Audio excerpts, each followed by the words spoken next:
හරි දරුවනේ හැමෝටම ආයිබෝවන්. අපි කලින් කරපු වීඩියෝ එකෙන් කතා කරා කොහොමද පේපර් එක හැදෙන්නේ කියලා. සාමාන්‍ය පෙළ විභාගයේ ඉතිහාසයේ පේපර් එක හැදෙන්නේ කොහොමද කියලා කතා කරා. අපි අද කතා කරන්න හදන්නේ කොහොමද අපි ඒ සාමාර්ථයක් සාමාන්‍ය පෙළ විභාගයට ගන්න කියලා. අපේ සැලැස්ම මොකක්ද කියලා. පුතේ අපිට ප්ලෑන් එකක් තියෙන්න ඕනේද? අනිවාර්යයෙන්ම ප්ලෑන් එකක් තියෙන්න ඕනේ. මං හිතනවා ඔයාලා විෂයන් 9ටම සැලැස්මක් හදාගනී කියලා. සැලැස්මක් තියෙද්දී අපිට ලේසි මේ ගේම් එක ගහන්න. දැන් අපේ ඉතිහාසයේ විෂයට මොකක්ද අපේ සැලැස්ම ඒ සාමාර්ථයක් ගන්න මොන කොටස් වලින් මොන වගේ ලකුණු මට්ටම්ද ගන්න ඕනේ කියලා බලමු. හරිද? අපි දන්නවා අපිට තියෙන ප්‍රධානම ලකුණු ගන්න ලේසිම සහ ඔයාලා ආසම කොටස තමයි MCQ කොටස. එතකොට MCQ එකෙන් අපිට ලකුණු 40ක් ගන්න පුළුවන් නැත ලකුණු 80ක් ගන්න පුළුවන් නේ. අපි ඒක කතා කරේ. හරිද? එතකොට අපිට අඩුම ඒකට යන්න අපේ ටාගට් එක ඒකක්නේ. අපි හැම විෂයකම ටාගට් එක එන්න ඕනේ ඒකක්. නැත්නම් අපරාධ නේද? අවුරුදු ගාණක් ඉස්කෝලේ ගිහිල්ලා තේරුමක් නැහැ නේද? දෙමෝපිය සල්ලි වියදම් කළා. ඒකින්ද අපිට බෑ ඒගොල්ලන්ට අඩුපාඩුවක් කරන්න අපි අනිවාර්යෙන් ඒකක් ගන්න ඕනේ. එතකොට අපිට ඒකක් ගන්න අපේ තියෙන ප්ලෑන් එක මොකද්ද? ඉතිහාසයේ වල අපේ සාමාන්‍ය පන්තිවල අපි ක්‍රියාත්මක කරන සැලසුම අවමේ සාමාර්ථයක් ලබා ගැනීම සඳහා මං අද ඔයගොල්ලන්ට ඉදිරිපත් කරන්න. අපිට ඒකක් ගන්න MCQ පේපර් එකට කොච්චරක් විතර ලකුණු ඕන වෙයිද? කීයක් විතර? ඔයගොල්ලෝ හිතන විදියට MCQ පේපර් එකට. ඔව් අපිට MCQ පේපර් එකට ලකුණු ඕනේ පුතේ. ඔව් කීයක්ද? ඔයගොල්ලෝ එක ගණන් හිතනවා. කීයද? ලකුණු 30ක්. ඒ කියන්නේ ලකුණු 60ක් ඕනේ. හරි ලේසි නේද? ප්‍රශ්න 40න් 30ක් හරි යන්න ඕනේ. මේක අමාරුද? නෑ අපේ පන්තිවල ඕනෑම මට්ටමක දරුවෙක්ට අඩුම ලකුණු 30 පන්නන විදිය අපි ක්‍රියාත්මක කරලා තියෙන එක. අපිට සැලැස්මක් තියෙනවා. අපි MCQ 10ක වැඩපිළිවෙලක් කරනවා. මං හිතන්නේ අපේ පන්තිවල ළමයිට MCQ කොහොමත් අමාරු වෙනවා කියලා. හරිම සතුටින් තමයි ඒගොල්ලෝ MCQ පේපර් එක ලියලෙන්නේ. හරිම ලේසි ගන්න පුළුවන්. හරිම ලේසියෙන් ගන්න පුළුවන්. අපේ සැලැස්ම ඇතුලේ. හරිද? නම් MCQ එකේ ලකුණු කීයක්ද ඕන ඕගොල්ලෝ නෝට් කරගන්න. ප්ලෑන් එකට අනුව ලකුණු 30ක් එකෙන් ලකුණු 60ක්. අපි බලමු අනෙක් කොටස් වලින් කොහොමද මේ හැසිරීම කියලා. අපි දන්නවා දෙවෙනි ප්‍රශ්න පත්‍රයේ පළවෙනි ප්‍රශ්නේ මම ඔයගොල්ලන්ට කිව්වා කලිනුත් ගිය වීඩියෝ එකේදී ඒකේ තියෙනවා ලකුණු 30ක කොටසක්. අංක සිතියම්, ලෝක සිතියම්, පින්තූර කොටස්. එතකොට අපි කොහොමද මෙන්න මේ කියන ලකුණු 30න් වැඩි ප්‍රමාණයක් ගන්න කියලා බලමු. හරිද? අපිට ලංක සිතියමට කොච්චරක් විතර ඕන වෙයිද පුතේ ඒකකට යන්න. හරිද? අපේ සැලැස්ම අනුව අඩුම ලකුණු 8ක් ඇති. 4ක් දැනගෙනම වැරද්දුවා. හරිද? ලකුණු 8ක් අඩුම ගන්න පුළුවන් නම් අපිට ඒකකට යන්න අපේ ප්ලෑන් එක අනුව අපිට පුළුවන්. හරිද? ලකුණු 8ක්. එහෙනම් හරිම ලේසි ලකුණු 8 ගන්න එක. අපි සාමාන්‍යයෙන් අපේ සාමාන්‍ය පෙළ පන්තිවල පේපර් පන්තිවල 2008 ඉඳන් මේ ළඟ කරපු විභාගෙට වෙනකම්ම ලංක සිතියම් ලෝක සිතියම් ලකුණු කරලා නිකන් ඉන්නේ නැහැ.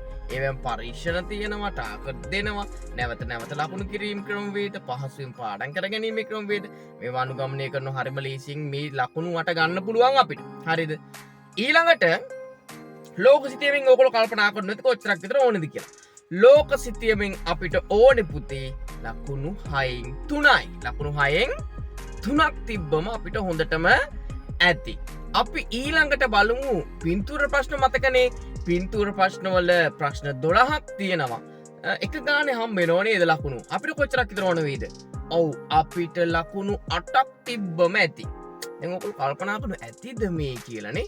නෑ මේ කොටස් වලින් මීට වඩා ගන්න පුළුවන්. සිතියමෙන් ලකුණු 12න් 11ක් ගන්න පුළුවන් අපි ඒක කරලා තියෙනවා. හරිද? ලකුණු 6න් 6ම ගන්න පුළුවන් ලෝක සිතියමේ. පින්තූර ප්‍රශ්න ලකුණු 12න් 11ක් ගන්න පුළුවන්. හරි ලේසි ඒ කොටස්. හරිද? අපේ වැඩපිළිවෙල ප්‍රශ්න පත්‍ර පන්තිය ඇතුලේ. හරිද? එතකොට අපි බලමු. එතන ලකුණු 19යි පුතේ. මතකද? 8යි 3යි 8යි ලකුණු 19යි. නෝට් කරගන්න ඕගොල්ලෝ. ඊට පස්සේ අපිට තියෙනවා ලොකුම කොටස රචනා ප්‍රශ්න කොටස. අපි බලමු එක ප්‍රශ්නයක ලකුණු 18ක් හම්බ වෙනවා. අපි බලමු කොච්චරක් විතර ගන්න ඕනේද අපිට ඒකකට යන්න කියලා.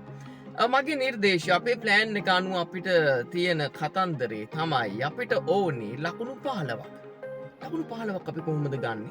ලකුණු 3 කොටස හරි ලේසි. කරුණු 3ක් තියෙන ලකුණු 3 කොටස ගන්න පුළුවන්. ලකුණු 4 කොටසත් එහෙමයි. කරුණු ලියලා ගන්න පුළුවන්. හරිම ලේසි. එතකොට අපි ගත්තන් පස්සේ රචනා ප්‍රශ්න කොටසට කොහොමද කරන්නේ? දැන් අපිට ලකුණු 7ක් අතේ තියෙනවා. එහෙම දෙමුකෝ. අපිට තව කීයද අඩු? ඔව් තව ලකුණු 8යි. ලකුණු 8ක් අපිට ලකුණු කීයෙන්ද? 5 ප්‍රශ්නෙනුයි 6 ප්‍රශ්නෙනුයි ගන්න වෙනවා. රචනා ප්‍රශ්න ටිකට ඕගොල්ලොන්ට ඇති ප්‍රශ්නයක් මොකද කරන්න කියලා. හරිම ලේසි පුතේ රචනා ප්‍රශ්න. රචනා ප්‍රශ්න වලට ඇබ්බැහි වෙනවා අපේ පන්තිවල ළමයි අමාරුයි කිය ඉඳලා නේද? අපේ වැඩපිළිවෙලත් එක්ක පාඩම් 18ේම රචනා ප්‍රශ්න ලියවනවා. සාමාන්‍ය පෙළ කොටස් වල තියෙන ඒ පාඩම් වලට අදාළ රචනා ප්‍රශ්න වෙනම කරනවා. හරිද? කෙටි සටහන්නේ අදාළ සියල්ල මතක තියාගන්න කරුණු හරිම සාර්ථක ක්‍රමවේදමකින් අනුගමනය කරනවා. අපේ පන්තිවල ළමයිට රචනා ප්‍රශ්නයකට ලකුණු 5න් 4ක් ගන්නවා කියන්නේ 6න් 5ක් ගන්නවා කියන මහ ලොකු දෙයක් නං නෙවෙයි කොහෙමත්. එතකොට අපිට ඕනි ලකුණු 15යි. 15 වැඩි කිරීම 5 කීයද? 15 වැඩි කිරීම 5 ඇවිල්ලා 75යි. අද දැන් ගණන් ටික එකව කරන්නකො. ඔන්න අපේ රචනා ප්‍රශ්න ටාගට් එක ලකුණු 75ක් තියෙන්න ඕනේ. එක ප්‍රශ්නෙට 15 ගානේ. එතකොට අනිත් ටිකත් එක්කව කරලා බලමුකෝ. 15යි 15 වේවා 5ක් 75යි 75යි 19යි 94යි. මතකද අර කලින් MCQ එකේ 60 94යි 60යි කීයද? 154 154 දෙකට බෙදුවන් පස්සේ 77ක ඒ සාමාර්ථයක් එනවා. ඔන්න ඉතින් අවසාන ටාගට් එක අපිට අපේ ප්ලෑන් එක අනුව ලේසියෙන් ඇචීව් කරගන්න පුළුවන්. එහෙනම් ඕගොල්ලෝ මේක නෝට් කරගන්න. ඕගොල්ලෝ මං යෝජනා කරනවා හැම විෂයකටම මෙන්න මේ වගේ සැලැස්මක් හදාගන්න. සැලැස්මට අනුව ඊට පස්සේ අපිට වැඩ කරන්න පුළුවන්. එහෙනම් පුතේ හැමෝටම ආයුබෝවන්.